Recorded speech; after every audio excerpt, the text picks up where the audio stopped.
Welcome to the Learning Pines YouTube. We hope this video helps. In this video, I will explain how to use Zen on PC. First, download the Zen Studio software from the official website. This application is crucial for managing your device.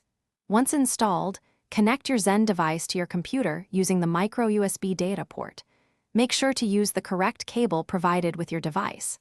After connecting, check for any firmware updates within Zen Studio to ensure you have the latest features and bug fixes. This step is vital for smooth operation and compatibility. Once Zen Studio is open, you will see several key panels. The device panel provides a real-time overview of your connected Zen and any attached peripherals.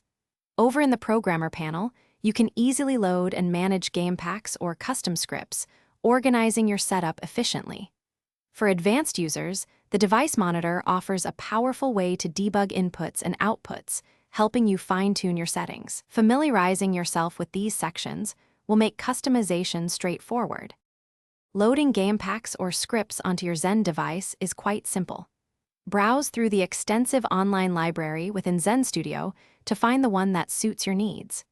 Once you have made your selection, simply drag and drop the chosen script onto one of the available 4 to 8 memory slots. Before transferring, always take a moment to configure the script's specific settings within Zen Studio. This ensures the script functions exactly as you intend when you start playing. After breaking the shulker box and seeing it drop, the most crucial step is to disconnect from the world. This must be done within approximately 1 second of the shulker box dropping. Press the Save and Quit button or force close the application, depending on your platform.